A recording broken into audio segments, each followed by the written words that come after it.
السلام علیکم ورحمۃ اللہ وبرکاتہ۔ الحمد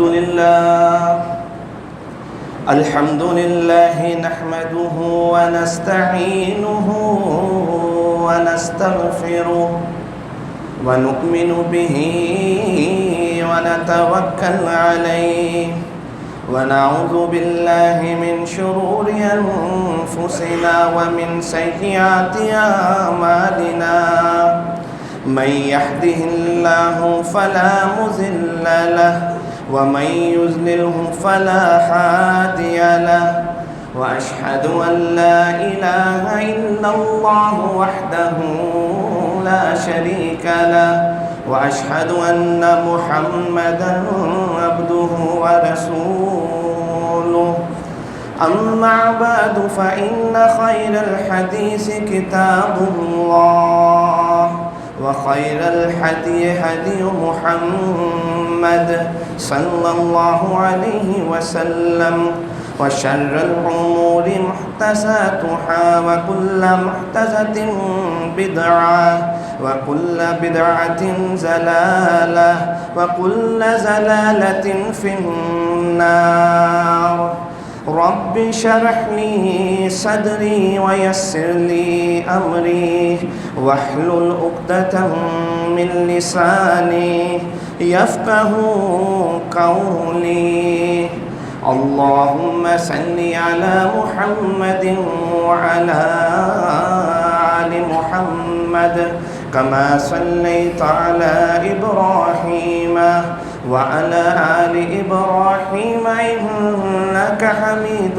مجيد اللهم بارك على محمد وعلى آل محمد كما باركت على إبراهيم وعلى آل إبراهيم إنك حميد مجيد أما بعد فأعوذ بالله من الشيطان الرجيم بسم الله الرحمن الرحيم يا أيها الذين آمنوا توبوا إلى الله توبة نصوحا۔ اے ایمان والو، اللہ کی بارگاہ میں سچے دل سے خالص توبہ کرو۔ صدق اللہ العظیم۔ تمام تعریفات اس مالک الملک کے لیے ہیں، اس اللہ کے لیے ہیں جو ہمارا خالق، مالک، رازق، داتا و مشکل کشا ہے، اور لاکھوں کروڑوں درود و سلام ہو اس ہستی مقدس پر جن کا نام گرامی جناب محمد رسول اللہ صلی اللہ علیہ وسلم ہے۔ اللہ تعالیٰ قرآن میں فرماتے ہیں کہ سچی توبہ لے کر آؤ، سچی توبہ لے کر آؤ، میں تمہارے صرف گناہوں کو معاف نہیں کروں گا بلکہ پچھلے گناہوں کو نیکیوں میں تبدیل کر دوں گا، اور تمہیں پچھلے گناہوں کا تانا بھی نہیں دوں گا، تم لے کر تو آؤ سچی توبہ۔ اللہ اکبر۔ آج ہماری زندگیوں کے 20 30 40 50 سال گزر گئے اور ہم سب گناہ گار ہیں، میں بھی گناہ گار ہوں، آپ بھی گناہ گار ہیں۔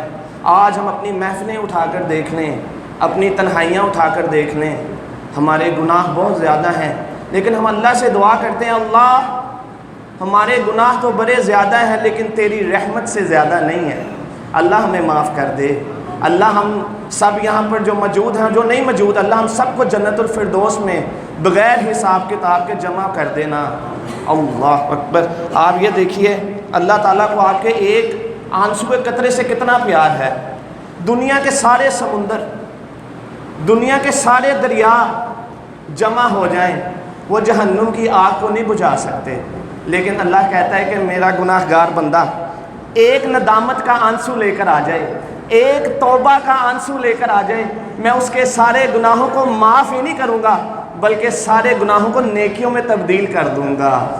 ایک قطرہ جہنم کی آگ بجھا سکتا ہے، ہمیں وہ قطرہ چاہیے۔ آج ہم اسی انتظار میں ہیں کہ میری بڑی زندگی پڑی ہے، میں توبہ کر لوں گا۔ ہم نے ایسے لوگوں کو بھی دیکھا ہماری محفلوں میں تھے جو کہتے تھے میں اس جمعے سے توبہ کر لوں گا، میں اس اتوار سے توبہ کر لوں گا، اس فجر کے بعد توبہ کر دوں گا، میں کل سے نمازیں شروع کر دوں گا، میں پرسوں سے نمازیں شروع کر دوں گا، میں اس رمضان سے نمازیں شروع کر دوں گا، لیکن آج وہ قبرستانوں میں ہیں۔ کہیں ہم ان میں سے نہ ہو جائیں۔ آج موقع ہے، آج توبہ کا آنسو بہا دیں، آئیں، آج دن ہو یا رات ہو کوئی پابندی نہیں، 24 گھنٹے اس کا دروازہ کھلا ہے۔ ایک ندامت کا آنسو لے آئیں، ایک شرمندگی کا آنسو لے آئیں۔ وہ آپ کی توبہ کے انتظار میں ہے، وہ آپ سے بڑی محبت کرتا ہے۔ اس کی محبت کا اندازہ دیکھیں، جب نیکیاں لکھنے کی باری آتی ہے نا، جب نیکیاں لکھنے کی باری آتی ہے نا تو 700 گنا تک لکھوا دیتا ہے اور فرشتوں سے کہتا ہے لکھو، اور جب گناہ کی باری آتی ہے نا تو فرشتوں سے کہتا ہے اس وقت تک نہ لکھنا جب تک یہ بندہ گناہ کر نہ لے، اور جب گناہ کر لے تو صرف ایک لکھواتا ہے۔ کتنی محبت ہے آپ سے، نیکیاں لکھنے میں 700 گناہ تک، اور جب برائی لکھنے کی باری آئی تو صرف ایک۔ کتنی محبت ہے آپ سے۔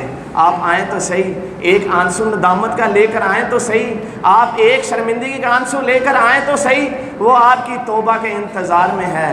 اللہ اکبر۔ ایک آدمی ہے، اس سے 99 قتل ہو جاتے ہیں۔ اب ایک نہیں، 10 نہیں، 15 نہیں، جس نے ایک قتل کیا اس نے پوری انسانیت کا قتل کر دیا، 99 قتل کر دیے۔ اب 99 قتل کرنے کے بعد دل میں شرمندگی ہے، دل میں پچھتاوا ہے، ندامت ہے، نیت کی کہ نہیں اب توبہ کرنی چاہیے۔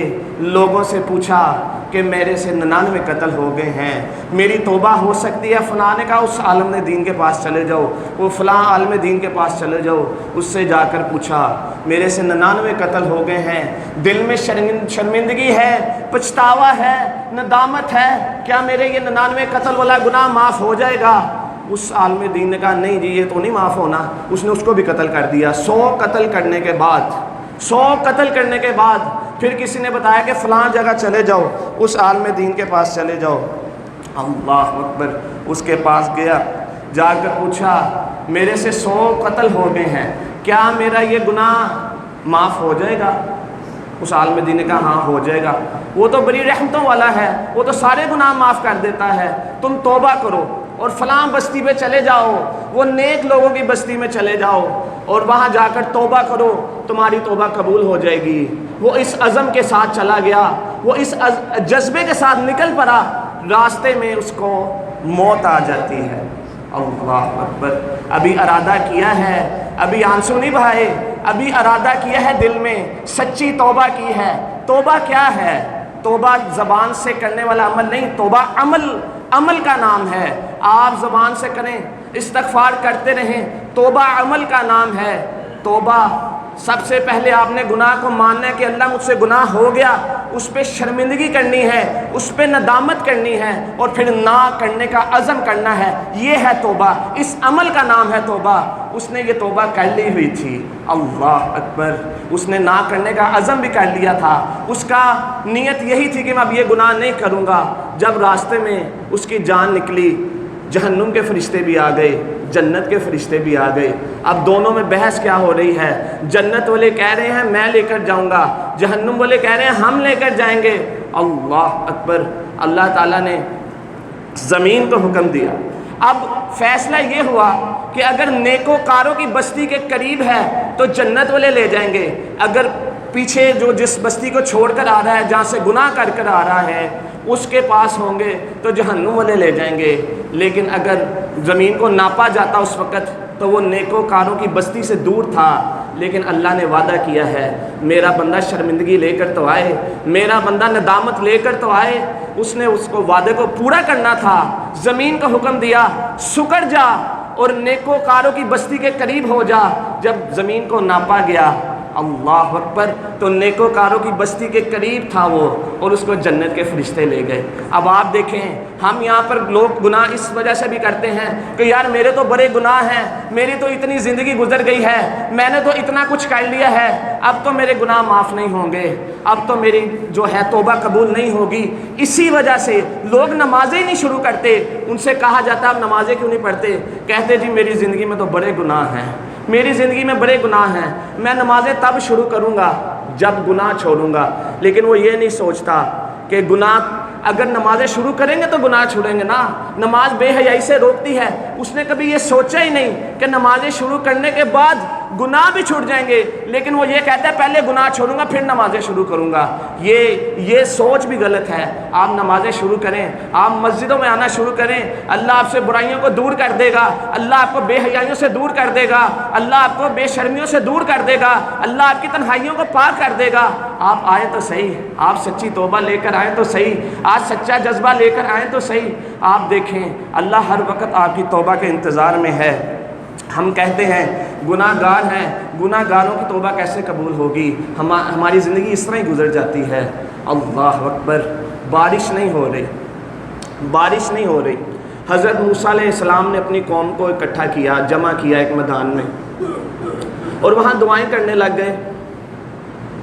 اللہ سے دعا کریں کہ اللہ بارش کو نازل فرما دے, رحمت کی بارش فرما دے. اب موسیٰ علیہ السلام جو تھے اللہ سے ہم کلام ہوتے تھے. اللہ تعالیٰ نے کہا موسیٰ تیری قوم میں ایک بندہ ہے, اس کو کہو کہ اس مجمع کو چھوڑ کر چلا جائے. وہ 40 سال سے میری نافرمانی کر رہا ہے, 40 سال سے میری نافرمانی کر رہا ہے. اسے کہو یہاں سے چلا جائے, میں بارش کو نازل فرما دوں گا. اب حضرت موسیٰ علیہ السلام نے آگے یہ اعلان کر دیا. اب آپ اندازہ لگائیں اس محفل کے اندر کوئی کسی کو اعلان کر دے کہ یہاں سے فلاں بندہ گناہ گار اٹھ کے چلا جائے تو کتنی شرمندگی کی بات ہوگی. اب جب اس کو پتہ چلا اس بندے کو کہ وہ بندہ میں ہوں جو 40 سال سے اللہ کی نافرمانی کر رہا ہوں, وہاں پر کھڑے کھڑے اللہ سے توبہ کرنی شروع کر دی. کیا انداز ہوگا اس کا, کیا انداز ہوگا اس کا کہ دل ہی دل میں شرمندگی ہے, ندامت ہے, اور اللہ سے کہتا ہے کہ اللہ اگر آج میں اس محفل کو چھوڑ کر گیا, اگر آج میں اس مجمع کو چھوڑ کر گیا تو میں تو بڑا شرمندہ ہو جاؤں گا, میرے سارے پردے اٹھ جائیں گے, میری 40 سال کی ساری برائیاں لوگوں کے سامنے آ جائیں گی. اللہ مجھے معاف کر دے, اللہ مجھے معاف کر دے, اللہ میں گناہ گار ہوں, میں نے تیری نافرمانیاں کی, لیکن اللہ آج مجھے شرمندگی سے بچا لے, آج میرے پردے لوگوں کے سامنے نہ کھولیں. اللہ اکبر, کیا انداز ہوگا, کیا انداز ہوگا. تھوڑی دیر بعد بارش شروع ہو گئی, تھوڑی دیر بعد بارش شروع ہو گئی. موسیٰ علیہ السلام نے اللہ سے پوچھا اللہ یہاں سے تو کوئی بھی نہیں گیا, تو نے تو کہا تھا یہاں سے ایک بندہ چلا جائے جو 40 سال سے نافرمانی کر رہا ہے تیری, یہاں سے تو کوئی بھی نہیں گیا, کس نے بھی مجمع کو نہیں چھوڑا. بارش ہو گئی. اللہ تعالیٰ نے فرمایا اس بندے نے توبہ کی اور میں نے اس کی توبہ کو قبول کر لیا. 40 سال کا نافرمان, 40 سال کا نافرمان.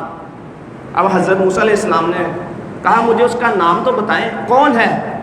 فرمایا موسیٰ جب وہ میری نافرمانیاں کر رہا تھا, جب وہ میری نافرمانیاں کر رہا تھا, جب وہ میرے ساتھ بے وفائیاں کر رہا تھا, میں نے اس کے پردے کو نہیں اٹھایا. اب تو میری اس سے صلح ہو گئی, اب میں کیسے پردے کو اٹھا سکتا. توبہ کو قبول کیا, وہاں پر کھڑے کھڑے کیا, بارش کو نازل فرما دیا.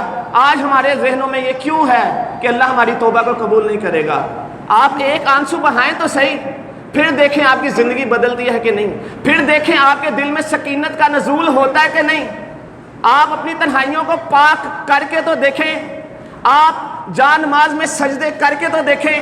رات کی تنہائیوں کے اندر جب آپ فیس بک یوز کر رہے ہوتے ہیں, جب آپ یوٹیوب استعمال کر رہے ہوتے ہیں یا نیند کے مزے لے رہے ہوتے ہیں, اٹھیں تو صحیح. آج ہمارے گھر میں کوئی بڑا آ جائے, آج ہمارے گھر میں کوئی وزیر اعظم, وزیر اعلیٰ یا کوئی ایم پی آ جائے, ہم کیسے انتظام کرتے ہیں, کیسا انتظام کرتے ہیں. وہ اللہ ہر رات آتا ہے ہمارے لیے, دنیا کے آسمان پر آ کر اعلان کرتا ہے کوئی بخشش کا طلبگار, ہے کوئی اولاد مانگنے والا, ہے کوئی رزق مانگنے والا, ہے کوئی شفا مانگنے والا, ہے کوئی جنت کا طلبگار. ہر رات آتا ہے. اور ہم کیا کرتے ہیں, ہم یا نیند میں ہوتے ہیں, یا فیس بک پہ ہوتے ہیں, یا یوٹیوب پہ ہوتے ہیں, یا ٹک ٹاک پہ ہوتے ہیں, یا موبائل استعمال کر رہے ہوتے ہیں. ایک دفعہ اس موبائل کو چھوڑ کر تو دیکھیں, اپنی نیند پوری کریں, آپ رات کا کچھ حصہ جاگیں اور اس سے توبہ کریں تو صحیح, آنسوں کو بہائیں تو صحیح. اللہ اکبر. جنگ تبوک کا موقع ہے. نبی صلی اللہ علیہ وسلم نے اعلان کیا صحابہ سے کہ مال جمع کرواؤ. سخت گرمی تھی اور فصل بھی تیار تھی. صحابہ نے، وقت تھوڑا میں مختصر کر کے بیان کروں گا انشاءاللہ۔ سخت گرمی تھی، فصل بھی تیار تھی، اب لوگوں نے وہاں پر اپنا مال جمع کروانا شروع کر دیا، اور یہ وہی جنگ ہے جس میں حضرت عمر رضی اللہ تعالیٰ عنہ نے اپنے گھر کا آدھا سامان پیش کر دیا تھا، اور یہ وہی جنگ ہے جس میں حضرت ابو بکر رضی اللہ تعالیٰ عنہ نے گھر کا پورا ہی سامان جو ہے وہ پیش کر دیا تھا۔ اب قافلے کی روانگی کا جب وقت آیا تو کچھ لوگوں نے سستی کی گرمی کی وجہ سے، اور کچھ لوگوں نے سستی کی وجہ سے، اس میں حضرت کعب بن مالک رضی اللہ تعالیٰ عنہ بھی شامل تھے، ان کے ساتھ 2 صحابہ اور بھی شامل تھے۔ حضرت کعب رضی اللہ تعالیٰ عنہ کہتے ہیں کہ میرے پاس سواری بھی زیادہ تھی اور چست تھی، اگر کسی کے پاس 1 گھوڑا تھا تو میرے پاس 2 گھوڑے تھے، کسی کے پاس 1 اونٹ تھا تو میرے پاس 2 اونٹ تھے۔ میں نے سوچا چلو میں کل روانہ ہو جاؤں گا، 1 دن چھوڑ کے روانہ ہو جاؤں گا، لیکن سستی کی وجہ سے وہ قافلے سے نہیں مل سکے اور وہ نہیں جا سکے۔ اب جب جنگ سے واپسی ہوئی، اب نبی صلی اللہ علیہ وسلم جب بھی غزوہ سے واپس آتے تھے تو مسجد میں تشریف لاتے تھے۔ اب وہاں پر جب آپ صلی اللہ علیہ وسلم تشریف لائے تو سب اپنے اپنے عذر پیش کر رہے تھے جو پیچھے رہ گئے تھے۔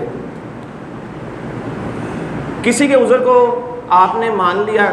اب جب حضرت کعب بن مالک رضی اللہ تعالیٰ عنہ کی باری آئی تو وہ سوچ رہے تھے کہ میں کیا بہانہ کروں، لیکن انہوں نے سوچا کہ میں جھوٹ نہیں بول سکتا، میں اپنے نبی سے جھوٹ نہیں بول سکتا۔ جب ان کی باری آئی تو فرمایا میں اپنی سستی کی وجہ سے رہ گئی۔ نبی صلی اللہ علیہ وسلم مسکرائے، اور وہ مسکرانا تھوڑا سا غصہ بھی تھا اس کے اندر۔ فرمایا کعب تیرے بارے میں جو اللہ فیصلہ کرے گا میں تجھے بتا دوں گا۔ اب کعب رضی اللہ تعالیٰ عنہ بازاروں میں جاتے تھے، ان سے کوئی بات ہی نہیں کر رہا، ان کے لیے حکم آ گیا کہ ان کے بارے میں، اور 2 صحابی جو اور تھے ان کے بارے میں حکم آ گیا کہ ان سے بائیکاٹ کر دینا، مکمل بائیکاٹ ہوگا، نہ کوئی ان کے ساتھ تجارت کرے گا، نہ کوئی ان کے ساتھ ان کے غمی خوشی میں شامل ہوگا، کچھ بھی ان کے ساتھ، مکمل بائیکاٹ، کوئی تجارت نہیں، کوئی کچھ نہیں، آنا جانا بند۔ اب جب حضرت کعب بن مالک رضی اللہ تعالیٰ عنہ کو یہ پتہ چلا تو بہت بہت دکھی ہوئے۔ ایسے ہی ٹائم گزرتا گیا، اب بازار میں جاتے ہیں، صحابہ آپس میں بات کر رہے ہیں، ان کی طرف دیکھ کر منہ دوسری طرف کر لیتے تھے، جب کہیں جاتے تھے کوئی ان سے بات ہی نہیں کرتا تھا۔ اب حضرت کعب بن مالک رضی اللہ تعالیٰ عنہ کہتے ہیں کہ میں نماز نبی صلی اللہ علیہ وسلم کے پیچھے پڑھتا تھا کہ میری توجہ ان کی طرف جو ہے وہ میری طرف متوجہ ہوں، لیکن وہ میری اسلام کا جواب دیکھ کر منہ دوسری طرف کر لیتے تھے۔ میرے لیے بڑا مشکل وقت تھا، بڑا اذیت والا وقت تھا۔ اللہ اکبر۔ اسی طرح وقت گزرتا گیا، 40 دن گزر گئے۔ 40 دن بعد کہتے میں ایک تندور کے پاس کھڑا تھا، ایک آنے والے نے مجھے خط دیا، میرے ہاتھ میں خط دے دیا، اور اس پہ لکھا تھا ایک بادشاہ کی طرف سے کہ تو ہمارے ملک میں آ جا، ہم تجھے عہدہ بھی دیں گے، مسلمانوں نے تو تجھے ٹھکرا دیا، ہم تجھے عہدہ بھی دیں گے، جو عہدہ تو مانگے گا وہ ہم تجھے دیں گے۔ اور بھی اس میں مختلف قسم کی باتیں لکھی ہوئی تھیں۔ حضرت کعب بن مالک رضی اللہ تعالیٰ عنہ نے کہا جب میں نے خط پڑھا تو میری آنکھوں سے آنسو آ گئے، آنکھوں سے آنسو آ گئے۔ اللہ سے دعا شروع کی، دل ہی دل میں روئے کہ آج میرے اوپر یہ وقت بھی آ گیا ہے، لیکن وہ نبی صلی اللہ علیہ وسلم کے وفادار تھے، ان کے تربیت یافتہ تھے، انہوں نے وہ خط پکڑا اور ساتھ ہی تندور میں پھینک دیا۔ ایسا خط انہوں نے سوچا ایسا خط جو مجھے نبی سے دور کر دے، ایسا خط تندور میں ڈالنے کے ہی لائق ہے۔ بہرحال وقت گزرتا گیا، گھر کے قریب پہنچے، ایک آنے والے نے پیغام دیا، نبی صلی اللہ علیہ وسلم نے تیرے لیے پیغام بھیجا ہے۔ کہتے میں بڑا خوش ہوا کہ کوئی اچھا پیغام ہوگا۔ بتانے والے نے بتایا کہ نبی صلی اللہ علیہ وسلم کا حکم ہے کہ تیری بیوی سے بھی تیرا بائیکاٹ ہے، بیوی سے بھی تیرا بائیکاٹ ہے۔ اب یہ سنا آنکھوں میں آنسو آ گئے، گھر جا کر بیوی کو بتایا، وہ بیوی جس سے وہ محبت کرتے تھے اور بیوی اس سے محبت کرتی تھی، جا کر بیوی کو بتایا کہ نبی کا حکم ہے، ہم نے اس پر عمل کرنا ہے۔ اللہ اکبر، دل دکھی ہے، لیکن بات نبی صلی اللہ علیہ وسلم کی مانی جائے گی۔ حکم دیا گھر میں، اور بیوی سے کہا کہ اب تو اپنے گھر چلی جا، آمنا سامنا بھی ہمارا نہ ہو، کیونکہ نبی کا حکم ہے، چلی جا۔ 50 دن گزرے، اب اپنے گھر کی چھت میں ہیں، مدینے کو دیکھتے ہیں، کہتے ہیں کتنا وسیع ہے یہ مدینہ، کتنا بڑا ہے یہ مدینہ، لیکن آج میرے اوپر تنگ ہو گیا۔ اللہ تعالیٰ قرآن میں بھی یہ نقشہ چھینتے ہیں کہ وہ جگہ کشادہ ہونے کے باوجود ان پر تنگ ہو گئی۔ دیکھا یہی بات چل رہی، دل میں بات چل رہی، سوچ رہے ہیں۔ دور سے آواز آئی، کعب تیری توبہ قبول ہو گئی ہے، کعب تیری توبہ قبول ہو گئی ہے۔ باگے باگے نیچے آئے، آدمی پاس پہنچا، ان پہ روایت تھی کہ ان کو تحفہ دیا جاتا تھا، جو کوئی آگے خوشخبری سناتا ہے، اپنا کرتا اتار کر خوشی میں اس کو دے دیا، چادر لی اور بھاگ پڑے، اور اس نے پیغام دینے والے نے کہا کہ نبی صلی اللہ علیہ وسلم نے آپ کو بلایا ہے۔ اللہ اکبر، کرتا پہنا، بھاگنا شروع کیا مسجد نبوی کی طرف۔ اب وہ صحابی جو ان کو دیکھ کر چہرہ پیچھے کر لیتے تھے، چہرہ موڑ لیتے تھے، اب وہ ان کے پیچھے پیچھے بھاگ رہے ہیں، ان کے پیچھے پیچھے بھاگ رہے ہیں۔ اور مسجد نبوی میں جب دیکھا تو نبی صلی اللہ علیہ وسلم ان کا انتظار فرما رہے تھے اور اپنی بازو کھول کر کھڑے تھے۔ اللہ اکبر، اور فرمایا کعب تیری توبہ قبول ہو گئی ہے۔ ساتھ دو صحابی تھے، ان کی بھی توبہ قبول ہو گئی۔ اب آپ دیکھیں، غلطی چھوٹی نہیں تھی، غزوہ میں شریک نہیں ہوئے، لیکن اللہ تعالیٰ نے امتحان تو لیا لیکن توبہ کو قبول کر لیا۔ میرے بھائیوں، یہ زندگی امتحان ہے، زندگی کا ایک ایک لمحہ امتحان ہے۔ آپ دیکھیں، اب لوگ کہتے ہیں جی کافروں پہ آزمائشیں کم آتی ہیں، ہم پہ زیادہ آتی ہیں، کیونکہ اللہ تعالیٰ نے ان کو دنیا میں دے دینا ہے۔ اور جو نیک لوگ ہوتے ہیں نا، اللہ کے جو نیک لوگ ہوتے ہیں نا، ان پہ آزمائشیں کیوں زیادہ آتی ہیں؟ اللہ ان کو دنیا میں پاک صاف کر کے اپنے پاس بلا لیتا ہے۔ اب کوئی ایسی آزمائش آپ پر آئے، کوئی ایسی آپ کے اوپر تکلیف ہے، آپ کو کیسے پتہ چلے گا کہ یہ آزمائش ہے یا سزا ہے؟ میرے بھائیوں، جب آنے والی تکلیف، آنے والی آزمائش اگر آپ کو اللہ کے قریب کر دے تو سمجھ لیجئے یہ آپ کے لیے آزمائش ہے، اور وہ تکلیف جو آپ کو اللہ سے دور کر دے، سمجھ لیں یہ آپ کے لیے سزا ہے۔ میرے بھائیوں، یہ زندگی آزمائش ہے۔ الذی خلق الموت والحیات لیبلوکم ایکم احسن عملا، اللہ تعالیٰ نے زندگی بنائی اسی ہے، اور موت اسی لیے بنائی ہے کہ وہ دیکھے تم میں سے نیک عمل کون کرتا ہے۔ ہر عمل یا تو آپ کو جنت کے قریب کر رہا ہے یا جہنم کے قریب کر رہا ہے۔ میرے بھائیوں، آج وقت ہے، جب تک سانس ہے تب تک چانس ہے۔ میرے بھائیوں، آخری وقت پر، آخری سانسوں پر جب موت کی ہچکی آئے گی تب توبہ قبول نہیں ہوگی، یہ یاد رکھیے گا۔ فرعون نے بھی توبہ کی تھی، جب وہ ڈوب رہا تھا، کہتا ہے میں ایمان لایا موسیٰ کے رب پر، لیکن اس وقت اس کی توبہ کو قبول نہیں کیا گیا۔ آج وقت ہے، موت یہ نہ سوچے کہ مجھے بڑھاپے میں آئے گی، یہ نہ سوچے کہ مجھے 60 سال کے بعد آئے گی۔ آج جوانوں کے جنازے آپ خود اٹھاتے ہیں، آج اولادوں کے جنازے آپ خود اٹھاتے ہیں۔ آپ کے پاس وقت نہیں ہے، آپ اپنی نماز کو آخری نماز سمجھ کر پڑھیں، اس میں خشوع خضوع بھی آئے گی۔ آج اپنے دفتروں کو چھوڑ کر، اپنے ٹھنڈے دفتروں کو چھوڑ کر، اے سی والے آفس کو چھوڑ کر، اے سی والے گھروں کو چھوڑ کر مسجد آئیں۔ میرے بھائیوں، آپ کو آنا ہوگا، آپ کو توبہ کرنی ہوگی، آپ کو شرمندگی کا آنسو بہانا ہوگا۔ یہ چند سالہ زندگی تو گزر جائے گی، یہ 40 سالہ زندگی، یہ 50 سالہ زندگی یا 30 سالہ زندگی جس کی اوسط 45 سے 50 سال ہے، میرے بھائیوں یہ گزر جائے گی، یہ جھونپڑی میں بھی گزر جائے گی، یہ چھوٹے مکانوں میں بھی گزر جائے گی، یہ کرائے کے مکانوں میں بھی گزر جائے گی، لیکن وہ ہمیشہ والی جو زندگی ہے، وہ جو ہمیشہ والی زندگی ہے، اس کو خطرے میں نہ ڈالیے گا۔ حرام کھا کر، جھوٹ بول کر، سود کھا کر اس کو خطرے میں نہ ڈالیے گا۔ میرے بھائیوں اپنی تنہائیوں کو ناپاک کر کر اس کو خطرے میں نہ ڈالیے گا.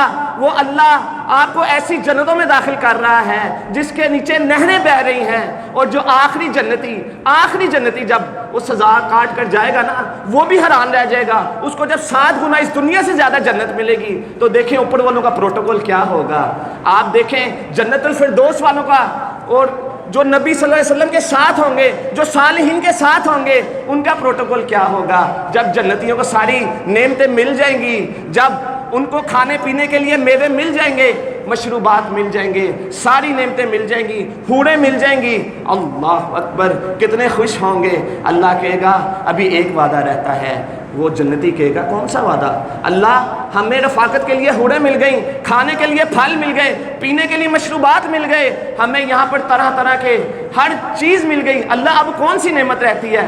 اللہ فرمائے گا ایک وعدہ ہے, اللہ تعالیٰ اپنا دیدار کروائیں گے, اللہ اپنا دیدار کرائیں گے, اور سب ایسے دیدار کریں گے جیسے 14ویں کے چاند کو دیکھتے ہیں. اور جب وہ جنتی دیدار کریں گے کہیں گے اللہ ساری نعمتیں ایک طرف, تیرا دیدار ایک طرف. اللہ ہم سب کو اپنا دیدار نصیب فرمائے. اللہ ہم بڑے گناہ گار ہیں, اللہ ہم بڑے خطا کار ہیں, اللہ ہماری تنہائیاں بھی پاک نہیں, اللہ ہم جھوٹ بھی بول رہے ہیں, چغلی غیبتیں بھی کر رہے ہیں, کاروبار بھی غلط طریقے سے کر رہے ہیں. اللہ ہم بڑے گناہ گار ہیں, اللہ ہمیں معاف کر دے. اپنے اعمال کی طرف دیکھیں تو اللہ ہم جنت میں نہیں جا سکتے, اللہ تیری رحمت چاہیے, ہمیں جنتی بنا دے. اللہ ہم سے حساب کتاب نہ مانگی, ہم تو حساب کتاب دینے کے قابل بھی نہیں ہیں. اللہ ہمیں سزا نہ دیں, ہم تو انجیکشن کی سوئی بھی برداشت نہیں کر سکتے. اللہ ہمیں بغیر سزاؤں کے جنت الفردوس عطا کریں, بغیر حساب کتاب کے جنت الفردوس عطا کریں. اللہ تعالیٰ سے دعا ہے ہم سب کو سچی توبہ کرنے کی توفیق عطا فرمائے, اور ہمارا ہر عمل قرآن و سنت کے مطابق بنا دے. سبحان ربک رب العزت عما یصفون. السلام.